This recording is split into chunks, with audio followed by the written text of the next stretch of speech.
Good morning! Blessed Sunday everyone! Good news! Nandito ako ngayon sa bagong venue namin ng simbahan. Ayan. Kung nakikita nyo, may bubong na kami. Ayan o. So, hindi na kami mababasa ng ulan. First day namin dito, October 1. First Sunday namin dito na naglipat. So, wala na kami dun sa park.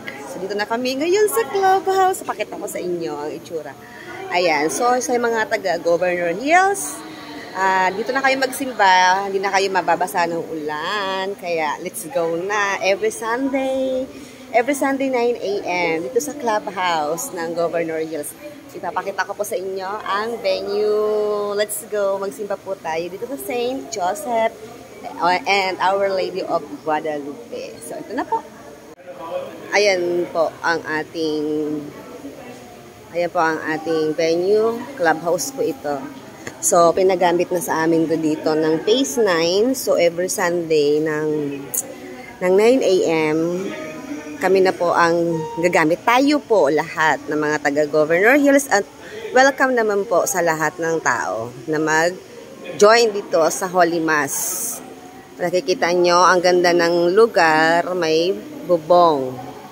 So, let's go tayo sa may altar. Ayan. Kneel down muna tayo. So, ayan, altar. So, at kapag siguro, pag na-installed na kami, bilang ako, komre, so, makakapagbasa na ako dito. So, ito po ang ating venue ng ating simbahan. So, yan ang ating altar. Ayun yung salmo. Siyempre, ito yung mga choir. Oh, may bago sila ngayong uniform. Ang ganda. May projector pa. Oh, diba? Si Mama Guada. So, let's go. Magsimba po tayo dito every Sunday. God bless. Ayan, dumadami na yung tao.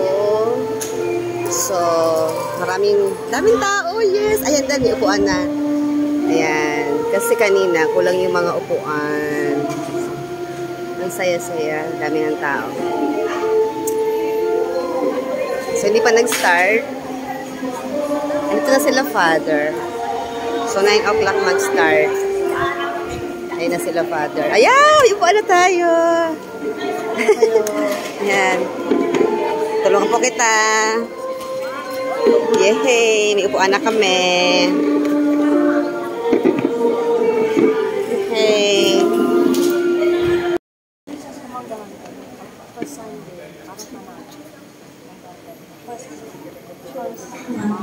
Mapagpalang araw po sa inyong lahat, mga kapatid.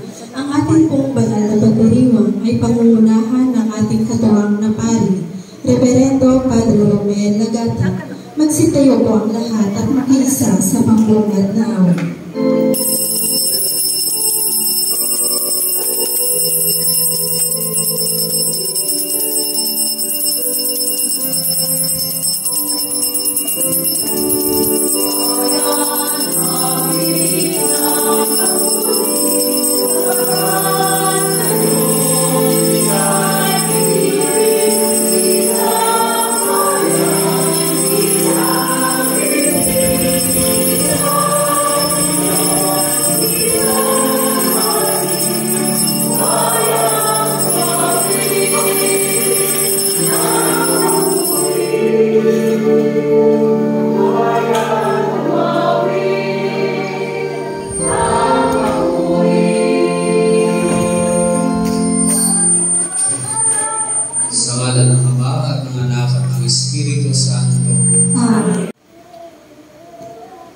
Ang sinasabi natin sa ginagawa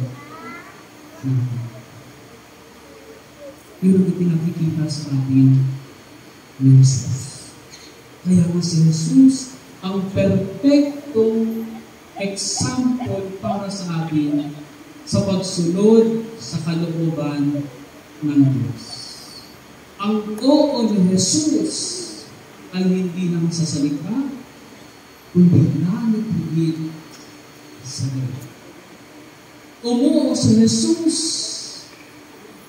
nung siya'y hirangin ang kanyang ama para maging tagapagligtas ng daigdig niya. At ang kanyang pag-oo ay hindi lamang nanatili sa salita, kundi pinakita niya talaga sa kanyang buhay. Kaya nga, sabi ng Apostol San Pablo sa kanyang sulat sa mga taga-Pilipos, bagamat siya'y Diyos, hindi niya pinilit na maging kapantay ng Diyos. Bagkus, hinubad niya ang lahat ng katangian ng pagkabuhay bilang kalipin at naging masunurin sa Diyos. Naging masunurin hanggang kamatayan. Hanggang kamatayan sa Diyos. Perfect example of obeying the will of the Father.